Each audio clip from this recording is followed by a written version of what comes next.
A big boost for little vehicles. Welcome back to Techstination. Joining us from Squad Mobility is CEO Robert Hoevers. Great to see you again, Robert. Great to see you, Fred. How are you? Terrific. Well, this week, Squad Mobility received funding from EU through the Giants Consortium, which has 23 partners that include Renault, Toyota Europe, and Valeo. Let's go over what it is you're building and what these funds will be used for. Yeah, so this is a European call, as it is in the Horizon program from the European Commission. This call specifically targets the development of a frugal urban mobility solution. It's going to be, we call it the Giants. It is a acronym. I have to look it up what it means exactly, but you can find it in the description. It is a platform which offers a frugal, so affordable urban mobility solution. It has to be electric, it has to be clean, it has to be on solar, and also with the use of swappable batteries. In the consortium, there's a whole group of companies that add to the platform on the battery level, on the drivetrain level. There are 3 OEMs. We are one of them. We are focused on advanced markets, as we call them, like Europe, and the personal transport. We're going to make a 2-person L6 and a 4-person L7 version. That's European homologation. The L stands for low-speed vehicle. And then we have also another partner that's making the more of an emerging market tuk-tuk equivalent based on the same platform. And we have another partner more focused on cargo solutions. Very interesting. So what does this mean for your company that's been working on this, I don't know, for how many years now? Yeah, since 2020, more or less. We started in 2019, but we started working on this vehicle in 2020. It means a lot. First and foremost, of course, the funding itself. That means a lot for a company of our size. We're still an early stage company. 1.35 million euros. The total budget for us is a little bit more in this project. But first and foremost, the place that we have in the whole consortium and the help that we are getting from all the partners in the consortium. So the big OEM partners that you mentioned, but also a battery partner that actually also receives funds from the same program. The total program has a budget of 12 million euros. So they receive also funding to help us again and the other 2 OEMs to develop the swappable battery system. Then another partner, Valeo, that helps us with the drivetrain, the reduction, if you will, the gearing system, and the vehicle control unit, the central computer, and the inverter. There's another partner on the solar field that will supply the whole solar roof as part of the drivetrain and electronics with it. And then we have many partners, universities, research institutions, like Virtual Vehicle in Austria, like the University of Brussels, and I'm forgetting a lot of them because we have 22 partners that contribute in digital twins, in simulations, both simulations in vehicle dynamics, in vehicle noise, in all kinds of simulations, market investigation. That's what we're currently doing now. We just released quite a big survey to gather information from the market. both consumers, cities, professionals. And for this, we're working together with a company called Police. It's a European institute that combines European cities. So yeah, as you notice, I can talk for a long time about this project. But it's a big project. It's a big deal for us. Describe for us your vehicles and where things are in the process of getting them built for your customers. Yeah, so we have developed the first prototype, what we call the proof of concept, to show that it works. We showed it in many places around the world, also in Las Vegas. I think we met there in Las Vegas, or at least virtually. And the next step is the development of what we call the proof of product.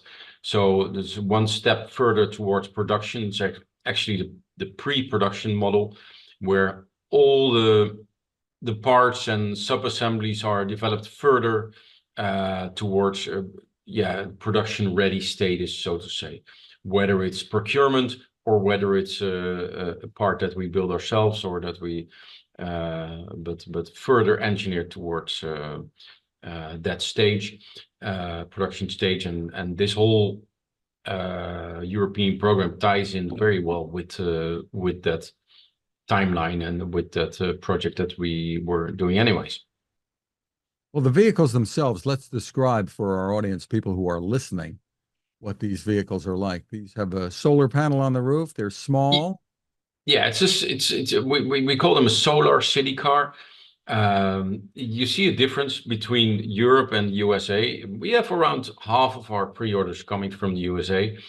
What a lot of people in the world don't know is that around 10% of US people live in communities, gated communities, golf cart communities, seaside communities, all these communities where they use golf carts now.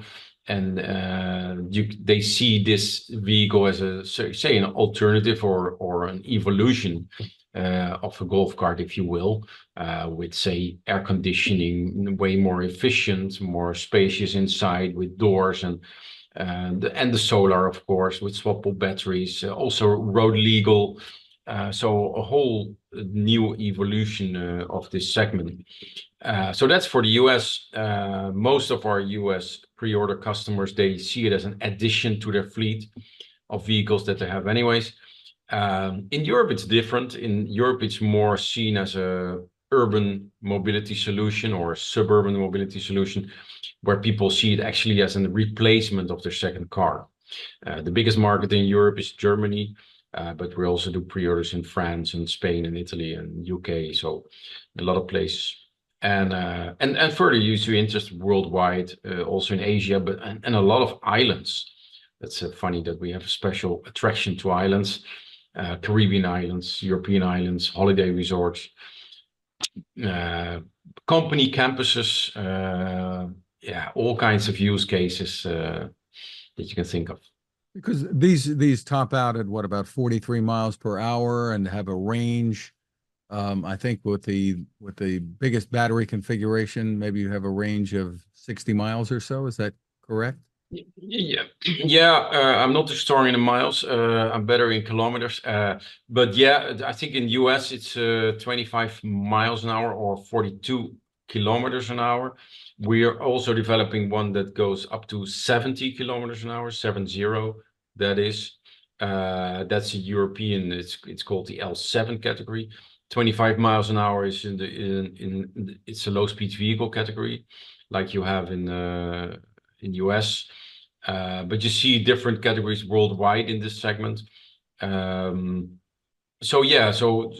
as it comes to range, we have a maximum of 6 swappable batteries that the vehicle will hold, and those 6 batteries will give 150 kilometers range, around 100 miles, so to say. That's terrific. So these, you anticipate, will start arriving to customers, people who have put in the pre-orders. When do you expect that they'll begin getting them? Yeah, we're aiming for to start the production in 25, in late 25.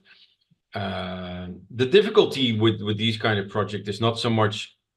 It is difficult to plan because this is a big product, so it is difficult to plan in itself.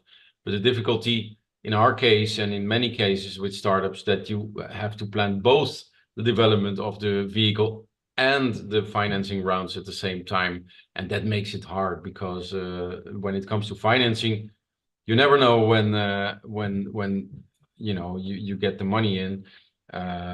Because financiers you cannot rush them. They take the time they need. So that makes it difficult. So we're aiming for 2025, a little bit more than a year, to go into production. Yeah. And as far as the technology is concerned, this is ready. This solar panel will give you a certain amount of charge. Yeah. Having the battery swappable means you can keep going. Yeah, you can. So you basically have three ways to charge. You can swap out the batteries.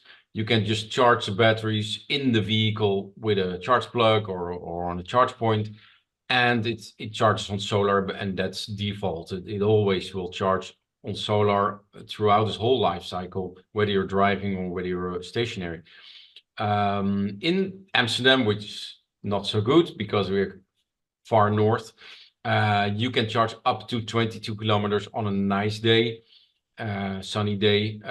If you're lucky enough to live in Las Vegas, for instance, you'll be able to charge 30 kilometers each day throughout the year. But also in the winters in Las Vegas will be better than the winters in Amsterdam, of course.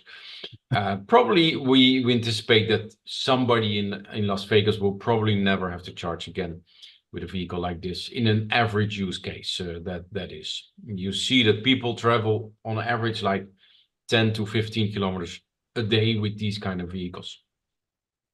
Do you have a plan to utilize these in the mobility ride sharing sector? Absolutely, yeah. The squad is specifically designed for ride sharing, both ride sharing, fleet, and also use cases like food delivery, those kind of fleet. But yeah, ride sharing is perfect for our use case, and I can talk for a long time about it. I try to explain it shortly. First and foremost, with the solar, because the solar charging is automatic, and charging the fleet with electric vehicles is one of the highest operational costs of shared mobility. Part of this is done automatically, depending on where you live and the season, of course. But so you shave off a lot of the cost of these this charging. Then we have the swappable batteries, and again, with the swappable batteries, it's much easier to charge. You keep your fleet charged than to move the vehicles to a charge point, obviously. So you drive around the city with say an electric bus, and you have your swappable batteries in a mobile charging station, and you swap them out in the vehicle as far as it's needed, apart from the sun. And then obviously the vehicles are very efficient, so they don't use a lot of energy. And then if you look at from a distance to the shared mobility space, you see the two-wheelers. They're popular: kick scooters, bikes, mopeds. In Europe, mopeds are very popular. However, they have a problem that they fall over, they tip over. If there's a lot of wind, you see them lying around Amsterdam, and they get damaged because of that. You see the steering wheels, you see the mirrors, you see the throttle controls and everything. It breaks off because they fall over. So stability-wise, and not everybody feels happy on a two-wheeler, huh? And you also need the infrastructure like bike paths and that stuff to drive safely on two-wheeler. Not everybody feels happy on a two-wheeler. A lot of people feel more secure on a four-wheeler. However, if you look at cars, sharing cars, it's very hard to make ends meet with sharing on a sharing car platform, because a car is actually a little bit too expensive to to really yeah, make profitable in such a platform. So what you actually need in a theoretical case is actually the smallest four-wheeler that you can get. And that's exactly what we're doing. The smallest four-wheeler with solar charging, with swappable batteries, very robust, very rugged, very low capital expense, very low operational expense. So from all facets, we're targeting that sharing market.